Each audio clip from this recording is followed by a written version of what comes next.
The massive space station called Nexus Prime floated in the darkness between stars. It was built from metal and crystal, with long arms stretching out like the legs of a giant spider. Ships from many different worlds docked at its ports. Today was special. Representatives from 5 powerful alien races had come here to meet. Admiral Kong walked through the station's wide corridors. His black uniform was clean and pressed. The man was in his 50s with gray hair and calm eyes. Behind him walked Commander Myra, a young woman with short dark hair. She carried a datapad and watched everything around them with careful attention. The meeting room was huge. A round table sat in the center under bright lights. 5 different types of aliens were already seated around it. Each group looked very different from the others. The Volcari representative looked like a living diamond. Its body was made of clear crystal that caught the light and threw rainbows around the room. This was Vexstar, and when it spoke, its voice sounded like breaking glass. The crystal being sat very straight and looked proud. Next to the Valkyrie sat a Drakmori warrior. Vexhall was big and covered in dark red scales. His teeth were sharp and his eyes glowed yellow. Metal armor covered his chest and arms. When he moved, the armor made small clicking sounds. The Drakmori were known for being strong fighters. The third alien looked like a giant insect. Clickus was the speaker for the Sheathen Hive. Her body was green and black with 6 legs and 4 arms. 2 large eyes sat on top of her head, and they moved around to look at everything. When she talked, she made buzzing and clicking sounds that the translation machine turned into words. The 4th representative was hard to see clearly. Whisper was a Phasian, and his body seemed to be made of smoke or mist. Sometimes he looked solid, and sometimes he looked like he might blow away. His voice was soft and seemed to come from far away. Even when he was sitting right there, the last alien was the biggest of all. Zoltan was a Xanthari commander. He was tall with blue skin and wore a uniform covered in medals and ribbons. His head was larger than a human's, and his eyes were completely black. The Xanthari thought they were the most important race in the galaxy. Admiral Kong and Commander Myra took their seats at the table. The humans looked small compared to most of the aliens. Kong folded his hands on the table and waited. Myra opened her datapad and got ready to take notes. Vexstar was the first to speak. The crystal being's voice rang out like a bell. Before we begin today's trade discussions, perhaps we should share information about our naval capabilities. It helps to know the strength of one's allies. The other aliens agreed quickly. They always like to show off their power. Vexstar stood up and activated a hologram projector. A beautiful ship appeared above the table. It looked like it was made entirely of crystal, with sharp edges and smooth surfaces. The ship was long and thin like a sword made of diamond. "This is the Crystal Shard, flagship of the Valkyrie fleet," Vexstar said with pride. "It is 3 kilometers long and carries the most advanced light beam weapons in known space. Our focusing crystals can concentrate starlight into beams hot enough to cut through solid rock. We have used these beams to slice asteroids in half with a single shot." The crystal being touched a control, and the hologram showed the ship firing. Bright beams of light shot out and cut through a large space rock like it was soft butter. Vexhull laughed. "A sound like rocks grinding together?" "Pretty lights," he said. "But when there is real fighting to be done, you need real weapons." The Drakmori warrior activated his own projector. A new ship appeared, dark and threatening. It looked like a giant metal beast with weapons sticking out all over its surface. The ship was wide and heavy, built for war. "The Iron Fang," Vexhull said. "Our dreadnought carries enough plasma cannons to turn a small moon into dust. The hull is made from dark metal that our people mine from the cores of dead stars. Nothing can break through it. This ship has fought in 50 battles and never lost." Once, the hologram showed the Iron Fang firing its weapons. Bright balls of plasma shot out and exploded against targets, leaving nothing behind but glowing gas. Click single quotes S buzzed with excitement. Her 4 arms moved quickly as she set up her own display. The ship that appeared was unlike the others. It looked alive, with a surface that seemed to move and breathe. Parts of it looked like metal, but other parts looked like they were made of living tissue. "The Thousand Stings," Clickus said, her voice full of pride. "This is not just one ship, but many ships that work together as one. Watch." The hologram showed the bioship suddenly breaking apart. What had looked like one large vessel was actually hundreds of smaller fighter craft. They moved together like a swarm of angry bees, surrounding and attacking enemy targets from all directions. "Our biotechnology grows stronger with each battle," Clickus continued. "The ship learns from every fight and becomes harder to defeat." Whisper spoke next, his misty form becoming a little more solid. "Impressive displays of brute force," he said in his soft voice. "But sometimes the greatest weapon is one that cannot be seen." His hologram showed a ship that was hard to look at. It seemed to fade in and out of existence, sometimes solid and sometimes like a ghost. The ship was sleek and smooth, with no sharp edges or obvious weapons. "The Void Walker," Whisper explained. "Our phase technology allows this vessel to exist partially outside normal space. We can move through solid matter as if it were air. Enemy weapons pass right through us, while our attacks come from where they least expect." The demonstration showed the ghostly ship passing through an asteroid, then appearing behind an enemy vessel to attack from the rear. Finally, Zoltan stood up.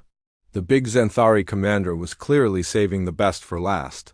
His hologram showed a ship so large it dwarfed all the others. It was over 1 kilometer long, covered in armor and weapons. The ship looked like a floating city designed for war. "The Emperor's will," Zoltan announced. "The pride of the Xanthari Imperial Navy, this ship carries planet-cracking weapons and armor thick enough to stop any attack. We have conquered 12 star systems with this vessel alone." The hologram showed the massive ship firing its main cannon. The beam that came out was bigger than most ships. When it hit a planet, the entire world cracked and broke apart like an egg. All through these displays, Admiral Kong and Commander Myra sat quietly. They watched each demonstration with interest and took careful notes. Sometimes Kang would nod or make a small sound of appreciation. Myra wrote down everything on her datapad. The aliens noticed how impressed the humans seemed to be. The X-Star's crystal body flashed with pleasure. "Of course, we understand that human technology is still quite basic," the Vokari said. "You have only been in space for such a short time." Vexal agreed with a growl. "Your chemical rockets are amusing, but hardly a match for real warships. Perhaps in a few hundred years, your people will build something worthy of notice." Clickus buzzed softly. "The hive mind has observed human vessels. They are doctrinal but primitive. Metal boxes with simple engines, nothing like our bioships." Whisper's voice was kind but condescending. "Every race must start somewhere. Humans show promise, but they have much to learn about true space technology." Zoltan nodded his large head. "Indeed, it would be unfair to compare human ships to our advanced vessels. Like comparing a stone knife to a plasma sword?" Admiral Kong smiled politely. "You are quite right," he said. "We humans are still learning about space warfare. These demonstrations have been very educational. I hope our people can learn much from your experience and wisdom." Commander Myra looked up from her notes. "Admiral, should we send a report to Fleet Command about these impressive capabilities?" "Yes, Commander," Kong replied. "I'm sure Admiral Junho and the others will be very interested in these specifications." The aliens looked pleased with themselves.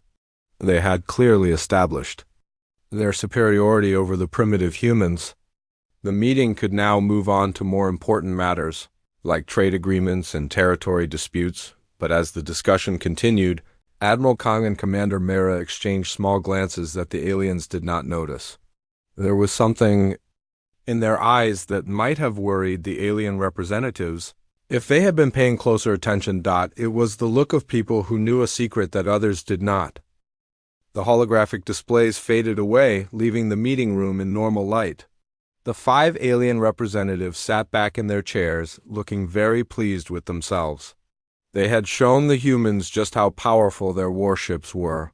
Now, it was time to make their point even clearer. Dextar was the first to speak again. The crystal being's body caught the light as he leaned forward. These demonstrations were quite informative, but perhaps we need something more practical. Words and pictures can only show so much. Vexhal's yellow eyes glowed brighter.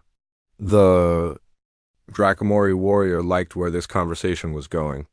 You speak wisdom, crystal friend. True strength can only be proven in action, not in pretty holograms. Clickus buzzed with excitement. Her forearms moved in quick patterns as she spoke. The hive agrees. We should demonstrate our capabilities in real space, with real ships, a proper display of power. Whisper's misty form became more solid as he joined the conversation. Fascinating idea. Perhaps we could arrange a friendly competition. Nothing hostile, of course, but something to show our respective strengths. Zoltan nodded his large blue head. The Xanthari commander's black eyes reflected the room's lights. An excellent proposal. The Xanthari Imperial Navy would be honored to participate in such exercises. We have conducted many such demonstrations for lesser species. Admiral Kong listened to this exchange with a calm expression. He kept his hands folded on the table and did not interrupt. Commander Myra continued taking notes on her datapad, but Kang could see that she was also listening very carefully to every word. Dexstar stood up and activated a star map. It showed the space around Nexus Prime, with several nearby star systems, marked in different colors. The Kepler Nebula would be perfect for such exercises, the Valkyrie said. It is only 2 days' travel from here, and the gas clouds would provide interesting tactical challenges. The nebula appeared on the map as a swirling mass of colorful gases and cosmic dust. It was beautiful but also dangerous, with electrical storms and strange energy readings throughout the area. Vexhal growled his approval. Yes, the nebula would test our navigation skills as well as our weapons. The Iron Fang has fought in worse conditions than that. Clickus's compound eyes focused on the map. The hive ship performs well in such environments. The biosensors can detect enemies even through the gas clouds. Whisper's voice was soft but eager. The Void Walker was designed for such conditions. Phase technology works even better when there are obstacles to hide behind. Zoltan smiled, showing teeth that were slightly pointed. The Emperor's will has weapons powerful enough to clear entire sections of the nebula if needed. This will be an interesting test. Admiral Kong finally spoke up. This sounds like it will be quite a spectacle. Would it be possible for human observers to watch these exercises? We could learn much from seeing your advanced tactics in action. The aliens looked at each other and then began to laugh. It was not a mean laugh, but the kind of laugh adults might make when a child asks to join in their serious business. Dextaris. Crystal body flashed with amusement. Of course the humans may observe, from a safe distance, naturally. We would not want your primitive sensors to be damaged by our energy discharges. Vexhal chuckled, a sound like rocks tumbling down a mountain. Perhaps watching real warships in action will inspire human engineers to build something better than those metal boxes you call ships. Clickus buzzed happily. The hive finds human curiosity to be charming. Yes, you may watch and learn. Consider it an educational opportunity. Whisper nodded, his misty form rippling. Knowledge should be shared among allies. Observing our techniques may help humanity develop better space technology in the future. Zoltan waved one large hand in a generous gesture. The Xanthari are always willing to teach younger races. Your people may observe from whatever distance makes them feel comfortable. Commander Myra looked up from her datapad. Admiral, perhaps we could contribute something to these exercises? Even if our technology is not as advanced, we might be able to provide some assistance. The aliens found this suggestion even more amusing. Dextaris' laughter sounded like wind chimes in a storm. How thoughtful of the humans to offer. But what could your primitive vessels possibly contribute to such advanced exercises? Vexhal shook his head, still chuckling. Little. Human, your ships would be vaporized in the first few seconds. The energy discharge from our weapons alone would overload your systems. Clickus's buzzing became faster, which meant she was very amused. The Hive appreciates the offer, but bioships operate on principles that human technology cannot understand. Your presence might confuse our organic systems. Whisper tried to be kinder in his rejection. While we value human enthusiasm, phase technology creates energy fields that could damage less advanced ships. For your own safety, observation from a distance would be better. Zoltan was the most direct of all. Human ships belong in human space, dealing with human problems.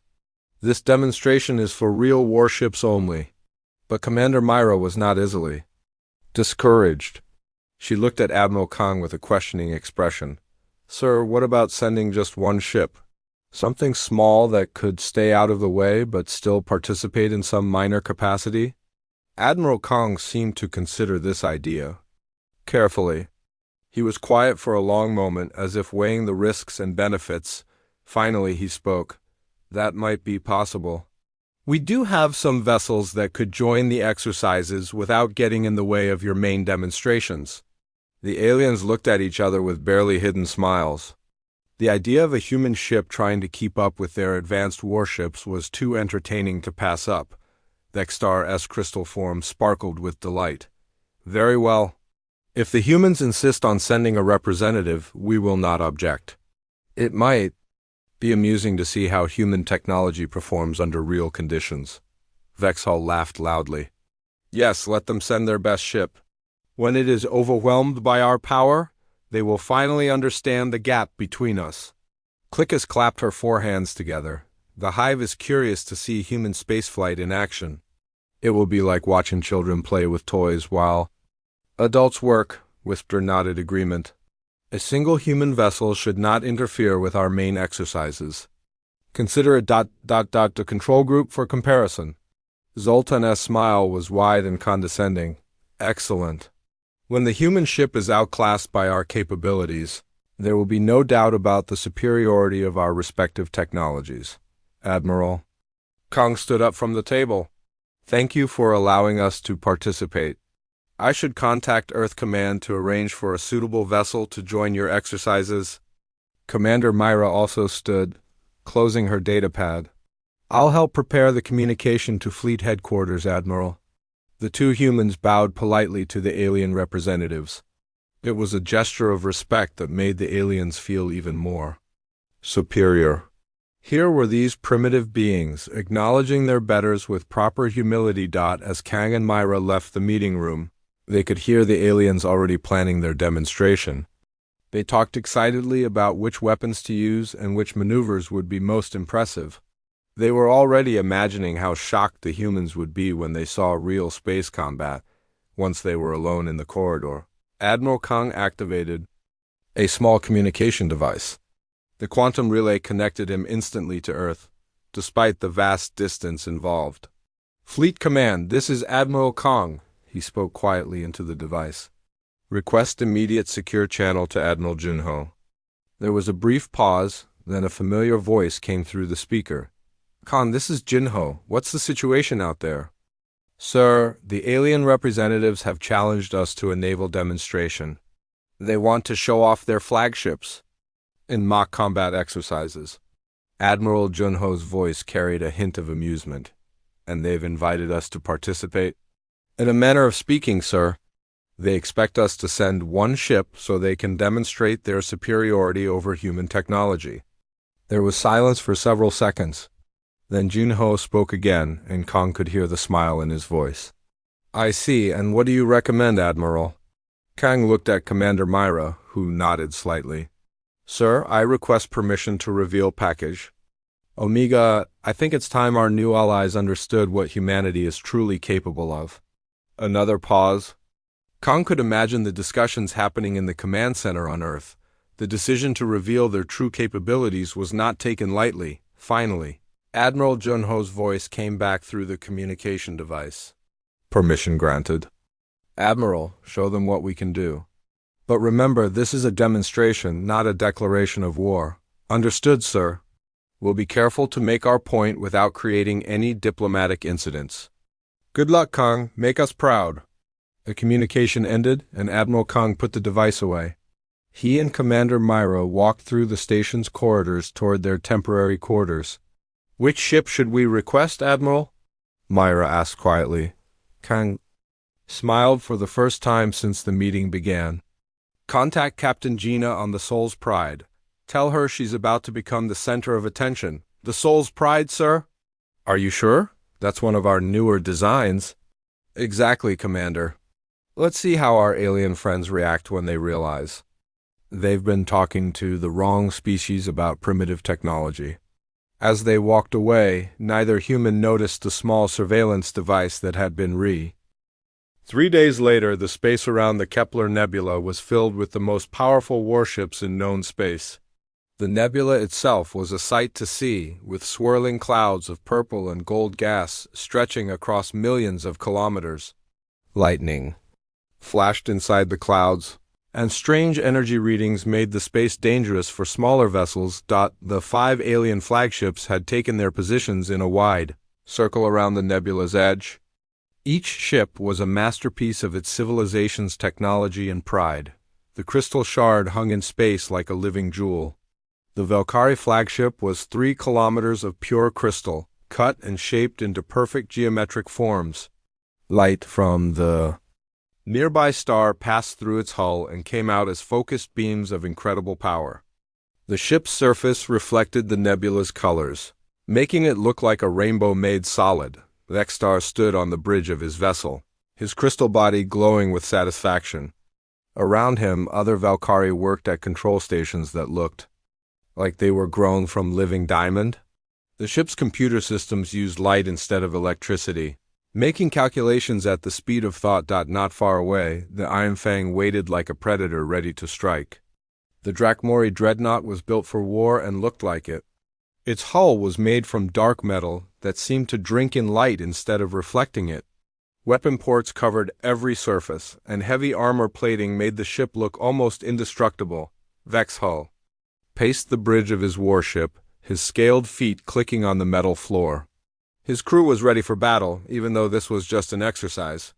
The Drakmori live for combat, and their ship showed it. Every system was designed to destroy enemies and survive whatever they could throw back. The Thousand Stings was perhaps the strangest sight of all. The Chieftain bioship looked alive because parts of it actually were. Its hull was a mixture of metal and organic tissue that grew and changed based on the ship's needs. Veins of light ran across its surface like blood vessels, and sections of the hull moved slowly as if the ship was breathing. Clicka stood in the center of her ship's organic bridge. The walls around her pulsed with life, and she could feel the ship's thoughts through the neural connections in her body. The Chithan had grown their ships instead of building them, and the result was vessels that could adapt and learn with each battle. The Voidwalker was the hardest ship to see clearly.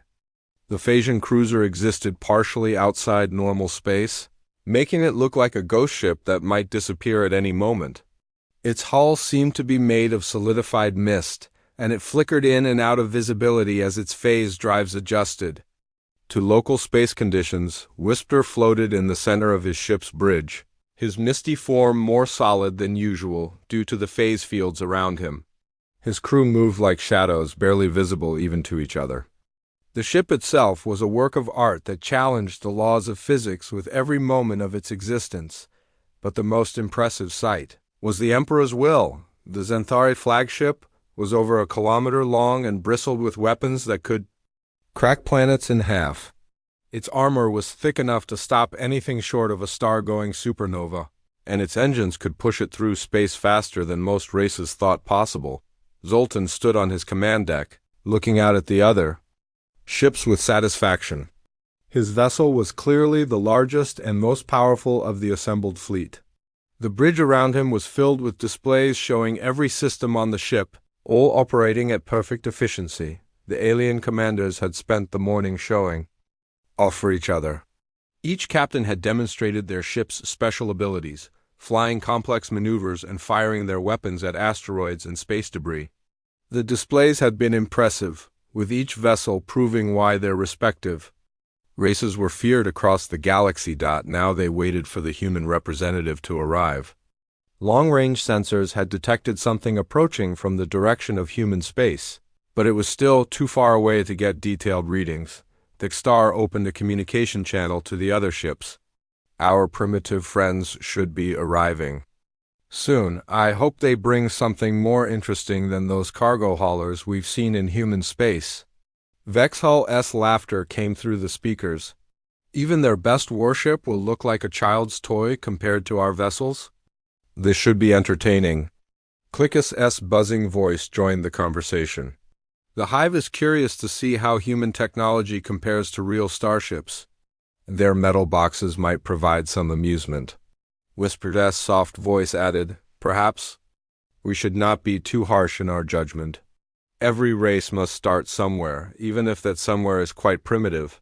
Zoltan's deep voice carried across all channels. Indeed. We must remember that humans have only been in space for a short time. We should be patient with their limitations. The sensors on all 5 ships suddenly registered an approaching vessel. It was coming from the edge of the star system, moving at a steady but unremarkable speed.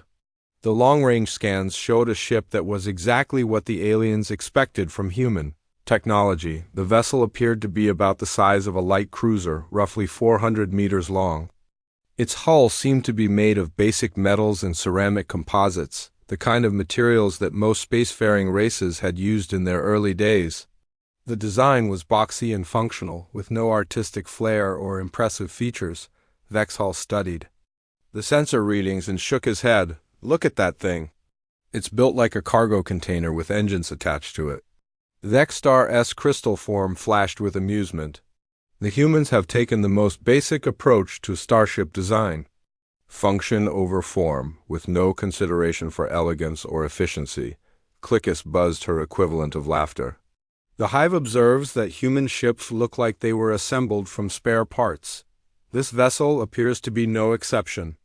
Whisper tried to find something positive to say. While it lacks sophistication, the design does appear to be sturdy.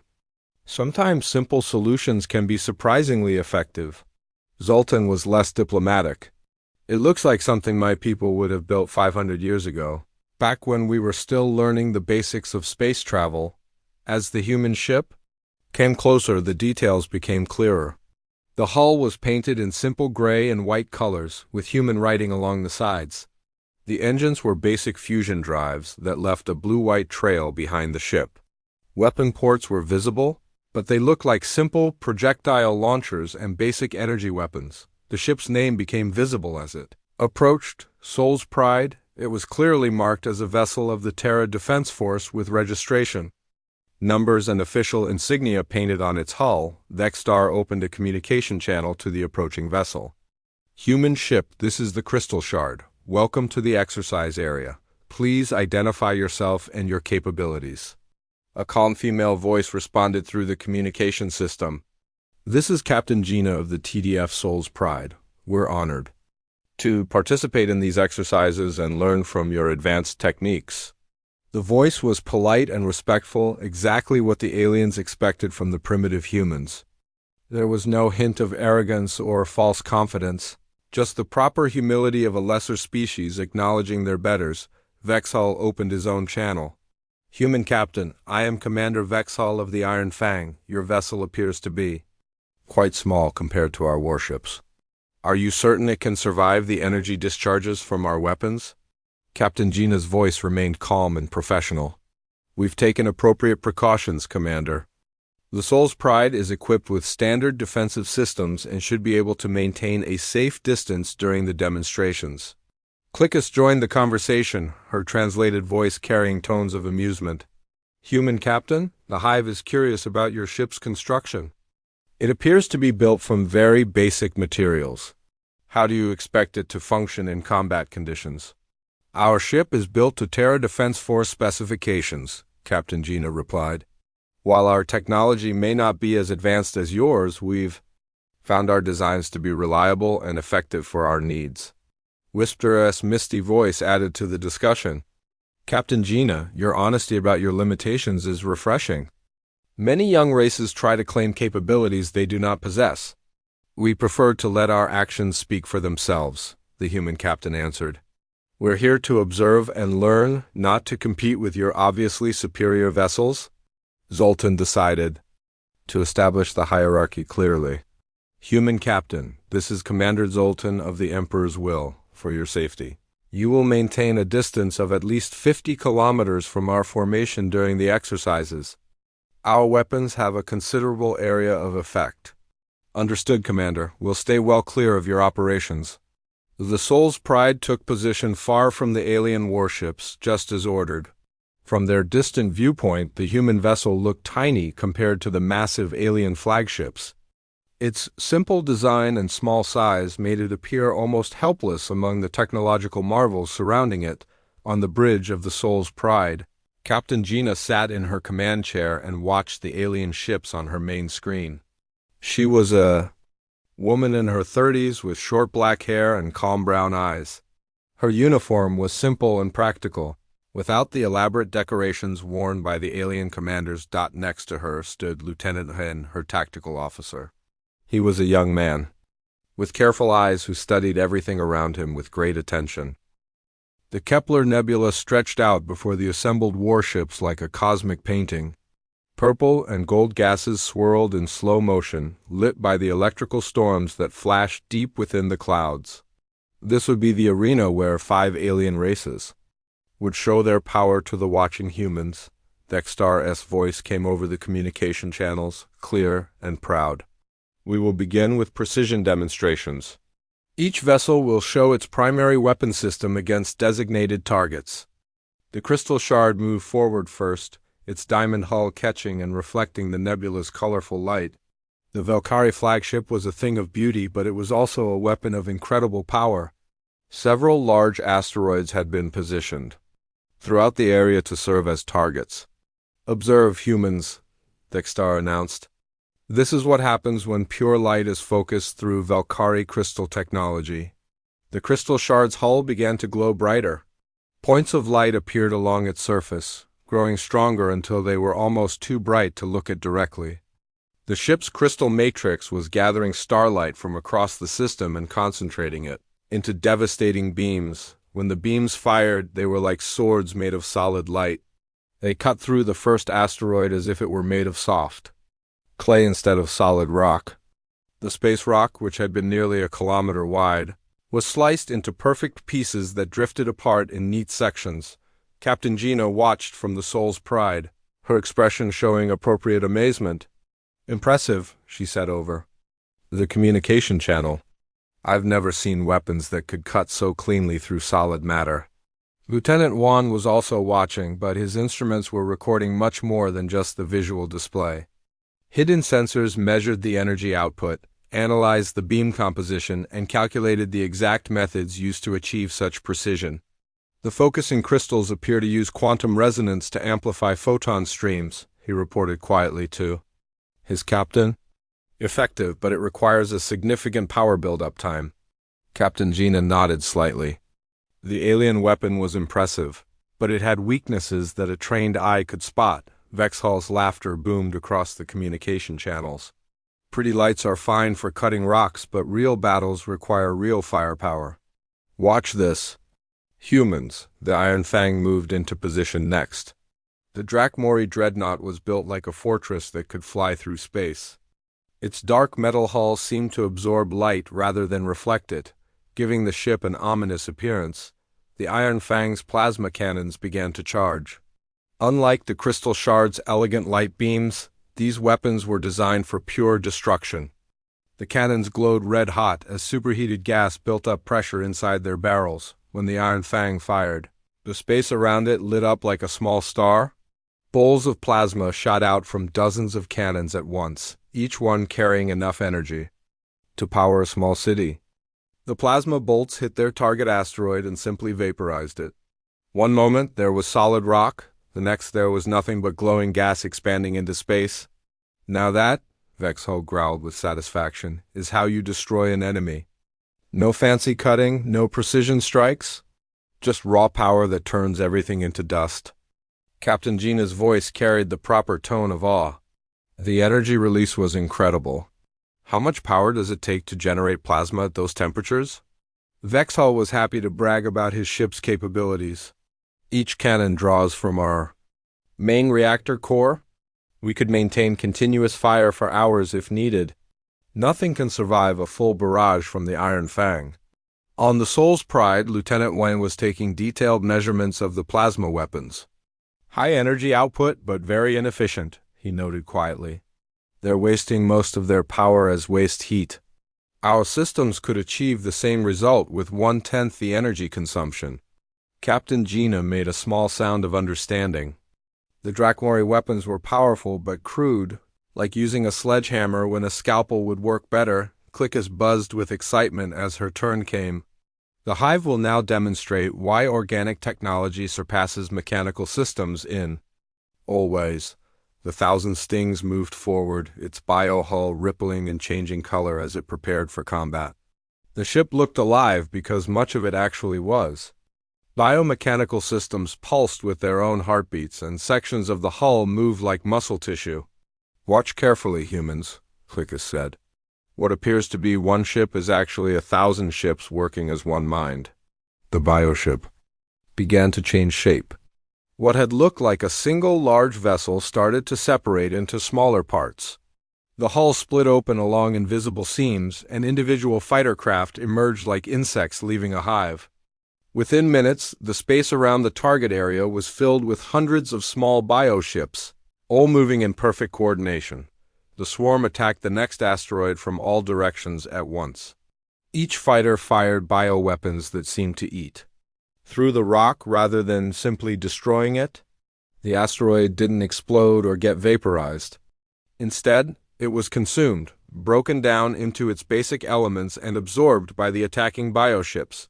The hive mind controls each fighter perfectly, Clickus explained proudly. No communication delays, no coordination problems. Each ship knows what all the others are doing at every moment. Captain Gina watched the swarm reform into a single ship again. That's remarkable. How do you maintain control over so many individual units? The hive mind is connected to every bioship through quantum neural links, Clickus replied. Each fighter is like a finger on a hand. They move because the mind tells them to move. Lieutenant Wang was studying the bioships with great interest. Fascinating adaptation, he said quietly. But the neural links create a single point of failure, disrupt the central mind, and the entire swarm becomes helpless. Captain Gina made another small note. The Chithan had created an impressive system, but like all the others, it had weaknesses that could be exploited. Whisper's soft voice came next. Brute force and swarm tactics both have their place, but sometimes the most effective weapon is one that cannot be detected until it strikes. The Voidwalker demonstrated why the Phasians were feared throughout the galaxy. The ship seemed to fade out of existence, becoming transparent like a ghost. Then it disappeared completely, vanishing from all sensors and visual contact. For several seconds, nothing happened. The target asteroid floated peacefully in space, apparently safe from attack. Then suddenly, the Voidwalker materialized inside the asteroid itself, occupying the same space as the solid rock. The result was catastrophic. The asteroid exploded from within as the ship's matter tried to occupy the same space as the rock.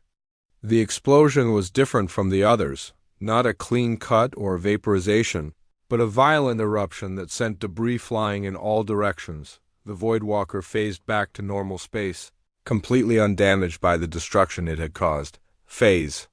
Technology allows us to move through any barrier, Whisper explained. Shields, armor, even planetary crusts cannot stop a ship that exists partially outside normal space. Captain Gina's voice carried genuine curiosity.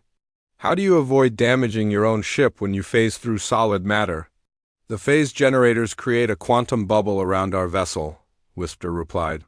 We exist in a state between dimensions, touching this reality but not fully part of it.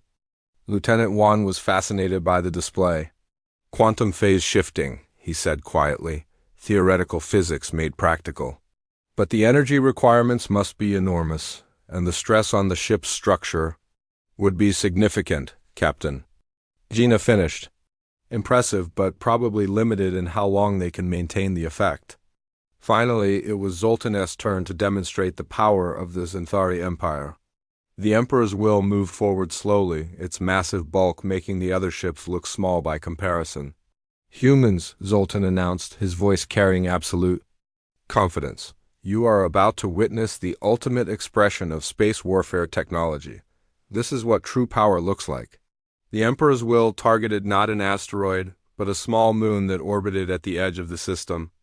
The moon was several kilometers across, large enough to have its own gravity field. It was a much more challenging target than anything the other ships had attempted. The Xanthari flagship's main cannon began to charge. The weapon was so large that it ran the entire length of the ship's hull. Energy buildup took several minutes, during which the entire vessel glowed with barely contained power. When the cannon fired, the beam was wider than most spaceships. It crossed the distance to the moon in seconds, carrying enough energy to power entire star systems. When it struck, the moon simply ceased to exist. Not vaporized, not exploded, but completely converted to energy in a flash of light visible. Across the entire system, the silence that followed was complete. Even the other alien commanders were impressed by the sheer scale of destruction. "This," Zoltan said with enormous pride, "is why the Xanthari Empire rules over 50 star systems. When we speak, worlds listen. When we act, planets die." "Captain." Gina was quiet for a long moment before responding. "That was beyond anything I expected. The scale of power is hard to comprehend." Zoltan's satisfaction was obvious in his voice. "Perhaps now you understand why we tried to discourage your participation, human captain. Your primitive weapons cannot compete with forces that can destroy moons." On the Soul's Pride, Lieutenant 1 was studying Th. Captain Gina sat in her command chair and looked at the 5 alien warships on her main screen. Each vessel represented the best that their civilization could build. They had just finished showing off their most powerful weapons, destroying asteroids, and even a small moon with casual ease. Now they waited to see what the primitive human ship could do. The aliens expected to see simple projectile weapons and basic energy beams. They thought they would watch the Soul's Pride struggle to destroy a single small asteroid. They had no idea what was about to happen. "Lieutenant 1, Captain Gina said calmly, "disengage all stealth protocols. Bring all systems online." Lieutenant Wan's fingers moved across his control panel with practiced precision. "Aye, Captain. Disabling quantum masking fields now. Bringing gravitational dampeners offline, activating true sensor profiles." On every alien ship, warning alarms suddenly began to scream. The change was not visible to the naked eye. The Soul's Pride looked exactly the same as it had moments before. It was still a simple gray and white vessel with basic-looking hull plating and unremarkable design features, but every sensor in the alien fleet was now screaming impossible readings. On the crystal shard, Vextar stared at his displays in confusion. The energy readings from the human ship had just jumped by factors of thousands. Where before there had been simple fusion reactors, now the sensors detected power sources that shouldn't exist. "This cannot be correct," the Valkyrie commander said to his crew. "Run a full diagnostic on all sensor systems."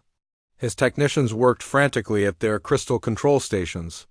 "Sir, all systems are operating normally. The readings are accurate. That human ship is generating more power than our entire fleet combined." Vexhull was having similar problems on the Iron Fang. His tactical displays were showing energy signatures that made no sense. "What kind of engines are they using?" he growled at his crew. "These readings suggest they're manipulating gravity itself." His chief engineer, a scarred Drakmori veteran, studied the data with growing alarm. "Commander, if these readings are correct, that ship could move faster than anything in our fleet. And their power core, I've never seen anything like it." On the 1,000 stings, Clickus felt her bio-ship's confusion through their neural link. The organic sensors were detecting technology that the hive mind had no experience with. The ship itself was afraid, something that had never happened before. "The patterns are wrong," Clickus buzzed anxiously. "The human ship uses principles that the hive does not understand. How is this possible?" The Void Walker's instruments were showing readings that challenged everything the Phasians knew about physics. Whisper's misty form became more solid. As he tried to comprehend what he was seeing, "The quantum signatures are impossible," he whispered to his crew. "They're using space-time manipulation on a scale we've only theorized about. How did a primitive species develop such technology?" But it was on the Emperor's will that the reaction was strongest. Zoltan stared at his displays with growing shock and anger. The Xanthari had always believed they possessed the most advanced technology in the galaxy. Now their sensors were telling them that a species they considered primitive had capabilities that made their own weapons look like toys. "This must be some kind of sensor malfunction," Zoltan declared. "No primitive species could possess such advanced technology. It's impossible." His science officer, a tall Xanthari with many years of experience, shook his large blue head. "Sir, I've run every diagnostic possible. Our sensors are working perfectly. The readings are accurate." Captain Gina's voice came over the communication channels, still calm and professional. "Is there a problem with your sensors? You seem to be running a lot of diagnostics." Dextar was the first to respond, his crystal voice showing strain. "Human Captain, our instruments are detecting some unusual energy signatures from your vessel. Perhaps you could explain what we're seeing?" "Of course," Captain Gina replied. "You're seeing the Soul's Pride operating at standard readiness levels. We had our stealth systems engaged while we observed your demonstrations. Standard procedure when operating near unknown vessels." The word stealth hit the alien commanders like a physical blow. The humans had been hiding their true capabilities this entire time, watching and learning while appearing helpless. Vexhal's voice was tight with controlled anger. "You were using stealth technology? Why didn't you tell?" "US, you didn't ask it," Captain Gina answered simply. "We assumed you had detected our masking fields." Most spacefaring species develop basic stealth detection within their first few centuries of space travel. The insult was delivered so politely that it took several seconds for the aliens to realize they had been insulted. The humans were suggesting that their sensor technology was primitive. Clickus buzzed frantically. "Human Captain, what exactly is your ship capable of? These readings suggest impossible things."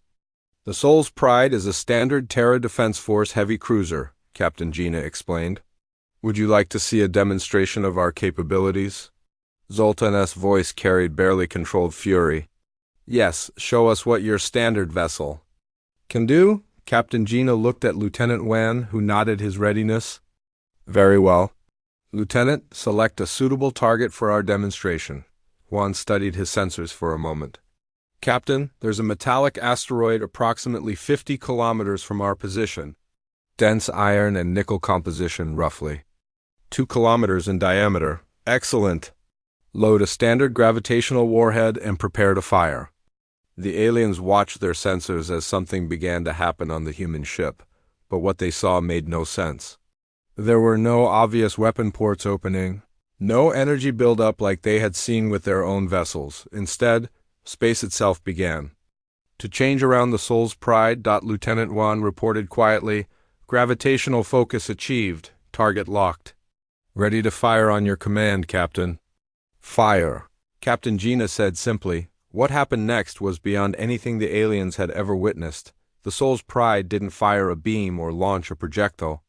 Instead, it created a focused gravity well that reached across 50 kilometers of space and grabbed the target asteroid. The massive rock, which had been floating peacefully in space, suddenly began to collapse in on itself. The aliens watched in horror as the 2-kilometer asteroid was crushed into a ball less than 100 meters across. The gravitational forces were so intense that the very atoms of the rock were compressed beyond their normal limits. Then the gravity field was released, and the compressed matter exploded outward with the force of a small star. The explosion was controlled and directed, creating a cone of destruction that would have obliterated any ship unlucky enough to be in its path. The entire demonstration took less than 10 seconds. The silence that followed was complete. None of the alien commanders knew what to say.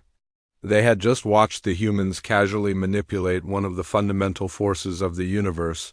As if it were a simple tool, Captain Gina's voice broke the silence. That was a standard gravitational implosion. Warhead set to minimum power. We typically use them for clearing asteroid fields and space debris. Dexter found his voice first, though it cracked like breaking glass. Why, you manipulated gravity itself. How is such a thing possible? Gravitational manipulation is basic physics, Captain Gina replied. We assumed most advanced species would have developed similar technology. Are you saying your civilizations haven't mastered gravity control yet? The question was like a slap in the face to each alien commander. They were being talked down to by a species they had considered primitive just minutes before, Vexhalas. Voice was a low growl. What other capabilities does your ship possess? The Soul's Pride carries standard defensive systems, Captain Gina said. Quantum-locked armor plating, temporal displacement fields, matter conversion shields. For offensive capabilities, we have reality anchors, space-time torpedoes, and dimensional breach weapons. Each weapon system she mentioned was completely unknown to the aliens. They were hearing about technology that sounded more like magic than science. Whisper's misty voice was barely audible. Reality anchors, what do those do? They prevent enemy ships from using phase technology, dimensional jumping, or temporal displacement, Captain Gina explained. Very useful against opponents who try to escape through alternate dimensions. The Phasian commander felt a chill run through his ethereal form. The humans had weapons specifically designed to counter his people's greatest advantage. Clickus buzzed nervously. Human Captain, how long has your species possessed such advanced technology? Captain Gina paused as if considering how to answer. The Terra Defense Force was established about 200 years ago. When we first developed faster-than-light travel, most of our current technology has been developed since then. 200 years. The aliens had been spacefaring for thousands of years, and yet this young species had surpassed them all in just 2 centuries. Zoltan's voice was tight with controlled emotion. Captain, exactly how many ships like yours does humanity possess? The Soul's Pride is one of 847 vessels of her class currently in active service. Captain Gina replied matter-of-factly. We also operate several hundred heavy battleships, plus support vessels, scouts, and specialized craft. The number hit the aliens like a physical blow. The humans. The journey back to Nexus Prime was very different from the trip out to the Kepler Nebula. 3 days ago, the alien commanders had been full of pride and confidence. They had looked forward to showing the primitive humans what real space power looked like. Now they traveled in silence, each lost in their own thoughts about what they had witnessed. On the crystal shard, Dexter stood alone in his private chambers. The crystal being's normally bright form was dim with confusion and something that might have been fear. His ship's computers had been analyzing the human vessel's energy signatures for hours, and the results were disturbing. The Soul's Pride had demonstrated technology that was centuries ahead of anything the Valkyrie possessed. Worse, the human captain had made it clear that this was just a standard warship, not even their most advanced design. Dexter activated his personal communication system and contacted the Valkyrie High Council on his homeworld. The council members appeared as holographic crystal forms, their faceted bodies reflecting light in complex patterns. Report, Fleet Commander, the lead counselor said. How did the demonstration proceed? Dexter was quiet for a long moment before answering. Honored counselors, we have greatly underestimated the human species. Their technology surpasses our own in ways we did not think possible. The council chamber filled with flashing lights, as the counselors expressed their shock and disbelief. Such news had not been heard in thousands of years. On the Iron Fang, Vexhall paced his bridge like a caged predator. The Drakmori warrior was angry, but it was not the usual anger that came from battle or conflict. This was the anger of someone who had discovered that everything they believed was wrong. His crew watched nervously as their commander stomped back and forth across the metal deck. Vexhall had been silent since leaving the nebula, and when a Drakmori warrior was silent. It usually meant trouble. Finally, Vexhall stopped pacing and opened a channel to Drakmori High Command. The face that appeared on his screen was scarred and fierce, like all Drakmori military leaders. "Commander Vexhall," the general growled. "Your report on the human demonstration?" Vexhall straightened to attention. "General, the humans possess weapons that could destroy our entire fleet without effort. We are no longer the strongest military force in this sector of space." The general's expression darkened. "Explain yourself, Commander." "They manipulate gravity itself as a weapon, General. They compressed a 2-kilometer asteroid into a ball and then released it as an explosion. All of this was done casually, as if it were a simple training exercise." The silence from the general stretched for long seconds before he spoke again. "This changes everything, Commander. Return to base immediately for full debriefing." On the Thousand Stings, Clickus felt her ship's distress through their neural connection. The biovessel was still confused by what it had witnessed. Unable to process technology so far beyond its understanding, Clickus sent her thoughts out through the hive mind network, sharing what she had experienced with the billions of Chithin across their territory. The response was immediate and overwhelming, a wave of shock and concern from the collective consciousness. The hive mind had never encountered a species with technology that it could not understand and adapt to. The humans represented something new and potentially dangerous. Through the network, the Queen Mind herself spoke directly to Clickus. The Queen's thoughts were ancient and vast, carrying the wisdom of countless generations. "Daughter Mind," the Queen said, "what have you learned about these humans?" "Mother Queen," Clickus replied through the link, "they are not what they appear to be. They showed humility while hiding power beyond our comprehension. The hive must reconsider its relationship with this species." On the Voidwalker Whisper floated in his meditation chamber, trying to process what he had witnessed. The Phasians prided themselves on their understanding of advanced physics and dimensional theory. They had thought themselves the most scientifically advanced race in the galaxy. The humans had just proven them wrong in the most dramatic way possible. Whisper reached out through the quantum communication network that connected all Phasian minds across space and time. He shared his memories of the demonstration with the Council of Wisps, the governing body of his people. The response was immediate concern.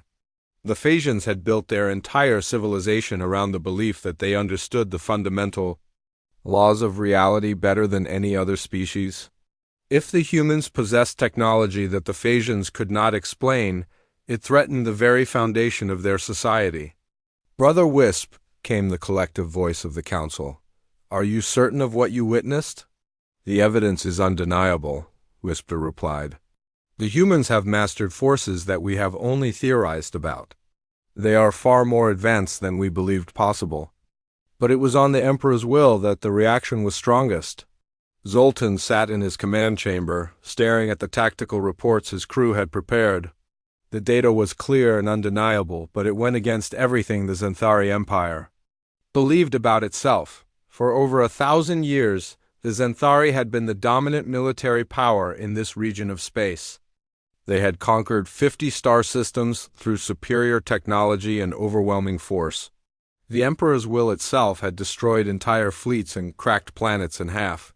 Now, a single human cruiser had demonstrated capabilities that made the Empire's greatest weapons look primitive. Zoltan activated his personal communication. Linked to the Imperial Palace on Zenthari Prime, the Emperor himself appeared on the screen, his ancient face marked by centuries of rule and conquest. "Fleet Commander Zoltan," the Emperor said in his deep voice. "Report on the human demonstration." Zoltan knelt before the screen, as protocol demanded. "Your Imperial Majesty, the humans have revealed technology that surpasses our own. A single one of their cruisers could potentially defeat our entire fleet." The Emperor's black eyes grew cold. "That is impossible, Commander. The Zenthari possess the most advanced military technology in known space." "I thought so too, Your Majesty. But I have seen what they can do. They manipulate gravity and space-time itself. Their weapons use principles that our scientists have never even imagined." The Emperor was silent for a long time, considering this news. Finally, he spoke. "Return to base immediately, Commander. Bring all sensor data and recordings. The Imperial Science Council will need to examine everything." As the 5 alien fleets made their way back toward Nexus Prime, the Soul's Pride traveled alongside them. Captain Gina had offered to escort them back to the station, an offer that the alien commanders had accepted with new respect. The humans were no longer seen as primitive curiosities.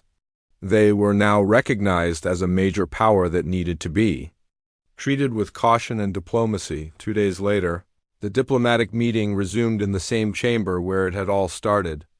But the atmosphere was completely different now. The aliens who had once sat with arrogant confidence now appeared subdued and respectful. Admiral Kong and Commander Myra took their seats at the round table.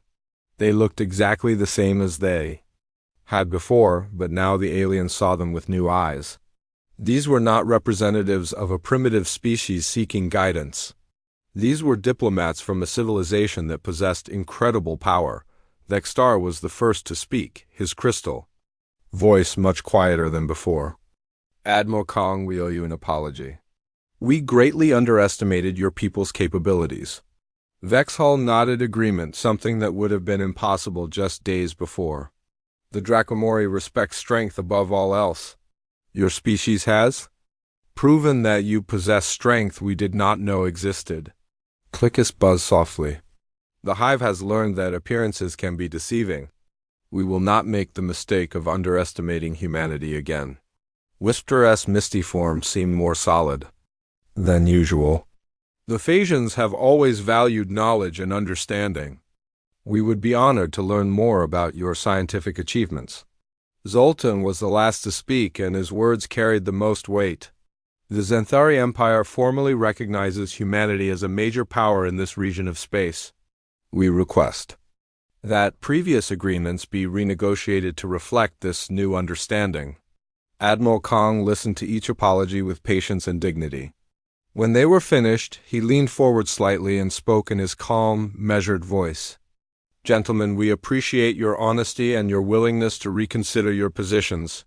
Humanity has never sought to dominate or intimidate other species. We prefer cooperation to conflict whenever possible." Commander Myra opened her datapad and began reading from it. "However, recent events have made it clear that some adjustments to our agreements are necessary.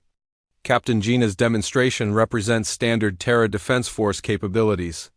We feel it's important that you understand the full scope of what you're dealing with." She touched a control on her pad, and a holographic display appeared above the table. It showed technical specifications for human warships, but the numbers were carefully chosen to be impressive without revealing too much. "The Soul's Pride is classified as a heavy cruiser in our fleet organization," Mara continued. "We currently operate 847 vessels of this class. Our battleships and dreadnoughts are significantly more capable." The aliens studied the display with growing amazement. The humans weren't just hiding one advanced ship.